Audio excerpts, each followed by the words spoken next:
Autre actualité à présent, et ça c'est grâce à Pierrick Becquet qui nous emmène à Maure de Bretagne dans le département d'Ille-de-Vilaine, une cinquantaine de kilomètres de Rennes, et c'est là que vit Nicolas Suppiot. C'est un paysan boulanger qui cultive près de 200 variétés de blé bio. Et ben lui, il a opté pour une agroécologie paysanne. Son but, c'est de fonctionner le plus possible en autonomie. Voilà, vous allez faire connaissance avec Nicolas Suppiot.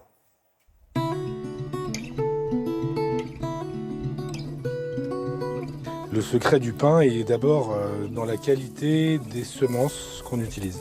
Mais au premier étage, il y a de l'orge du Finistère.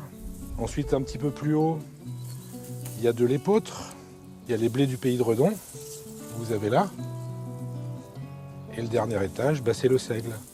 C'est donc du coup un mélange où il y a des cultures à étage et des semences absolument sans aucun artifice chimique d'aucune sorte.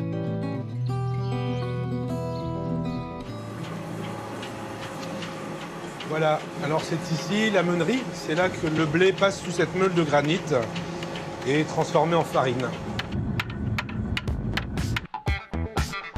On fait le pain comme on le fait depuis des millénaires, avec simplement de la farine de froment, du sel, de l'eau et du levain, c'est-à-dire une fermentation naturelle de produits issus du blé. C'est même pas vraiment un pétrissage, c'est un mélange. Le plus doux possible en fait, ce qui permet une meilleure digestibilité.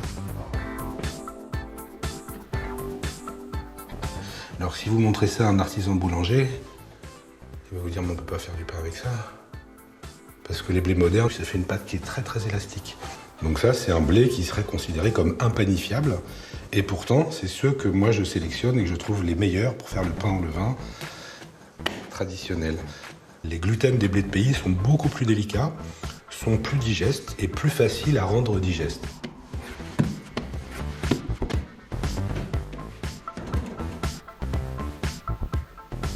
Il y a deux modèles agricoles qui s'opposent à l'échelle mondiale. Il y a l'agriculture intensive chimique qui utilise 75% des terres pour nourrir 50% de la population. Et il y a l'agroécologie paysanne, l'agriculture familiale, qui utilise 25% des terres pour nourrir également la moitié de la population. Ça donne une idée du délire de l'agro-industrie dans lequel on se trouve. Et là, c'est parti pour 50 minutes.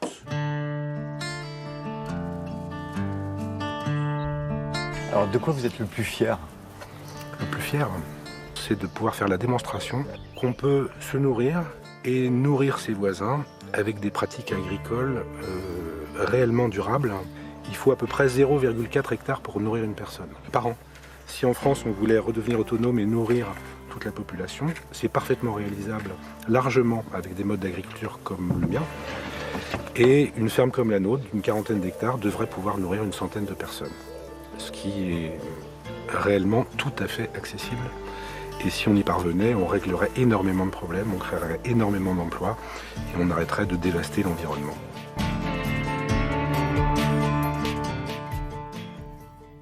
Voilà, il s'appelle Nicolas Suppiot, il est à Maure de Bretagne, en Ille-et-Vilaine.